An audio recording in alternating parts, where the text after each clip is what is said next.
नमस्कार दोस्तों, स्वागत है आपका हमारे इस चैनल धूप धनुषी आरती में। दोस्तों, नित्य प्रतिदिन की जो आप दशांग धूप होम करेंगे, उसके लिए कौन से कुंड जो है वो सबसे श्रेष्ठ है। तो उसके लिए जो है ये वर्तुल कुंड यानी कि जो गोलाकार कुंड है वही सबसे उत्तम है। और जो है पद्म कुंड यानी कि पद्म पुष्प की तरह जो कुंड है वही सबसे उत्तम है। ये दोनों ही जो है आप उत्तम रूप से कर सकते हैं। इसमें केवल मात्र इष्ट अग्नि जब आप प्रज्वलन करके उसमें आप आहुति आदि प्रदान कर रहे हैं तो उसके लिए वर्तुल कुंड ही जो है वो काफ़ी है।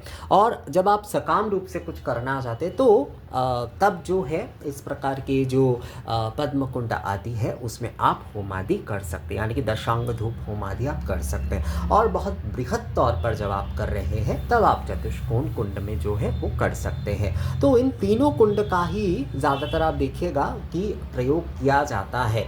एक तो वर्तुल कुंड और एक जो है ये पद्म कुंड और एक जो है चतुष्कोण कुंड। और बाकी जो योनि कुंड आदि होते हैं वो जो अभिषेक आदि होते हैं, मतलब जो तंत्रोक्त क्रिया या फिर जो है कोई साधना आदि वो करते हैं। बहुत सारे लोग कहते हैं ना कि जो तांत्रिकी साधन आदि, बहुत सारी ये शब्द जो है बहुत प्रचलित हैं। तो उनके लिए जो है वो कुंड जो है वो उत्तम है। पर साधारण जो गृहस्थ जो करेंगे, जो कि आगम मत अनुसरण करके ही जो है नित्य दशांग धूप होम आदि करना चाहते हैं या फिर जो करेंगे, उनके लिए जो है ये वर्तुल कुंड यानी कि ये गोलाकार कुंड ही जो है सबसे उत्तम है। और उसके बाद कोई सकाम रूप से कुछ करना चाहते हैं, मान लीजिए आप अष्टमी के दिन, मतलब नित्य प्रतिदिन आप जो नामाग्नि प्रज्वलन करके होम कर रहे हैं उसके लिए वर्तुल कुंड ही श्रेष्ठ है।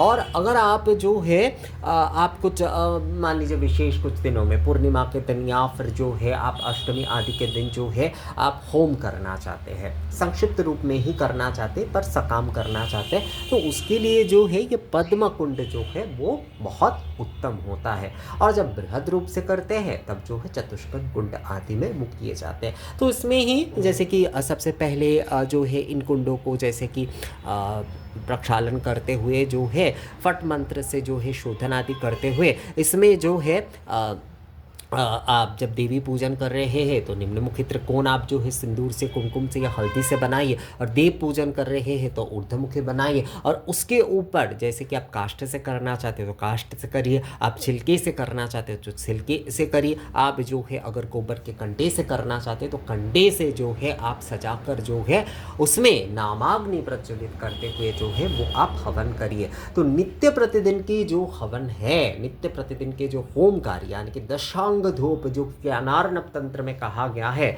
ज्ञानार्णव तंत्र में ये कहा गया है कि दशांग धूप होमेन सौभाग्यम अतुलं भवेत, दशांग धूप होमेन सौभाग्यम अतुलं भवेत। तो ये दशांग धूप होम अगर आप नित्य कर रहे हैं, केवल अपने इष्ट के लिए कर रहे हैं, निष्काम रूप से कर रहे हैं, तो उसके लिए जो है वर्तुल कुंड जो है यानी कि गोलाकार कुंड जो है वो सबसे श्रेष्ठ माना गया है। ये जो है ना, इसे आप धूप करते हैं, मतलब धूप आरती करते हो, ये धूप कुंड हो जाता है। जब आप इसमें होम आदि कर रहे हैं तो ये जो है होम कुंड हो जाता है। ये आपके कार्य के ऊपर निर्भर करता है। तो आप इसमें अगर दशांग धूप होम करते हैं तो इसे आप धूप होम कुंड कह सकते हैं। जब आप आरती कर रहे हैं तो इसे आप धुनुची या फिर धूप पात्र बोल सकते हैं, केवल मात्र। तो नित्य प्रतिदिन की हमारे जो दशांग धूप होम है वो वर्तुल कुंड में यानी कि गोलाकार कुंड में ही करना चाहिए। जो निष्काम भाव से कर रहे हैं, जो सकाम रूप से कर रहे हैं, उनके लिए जो है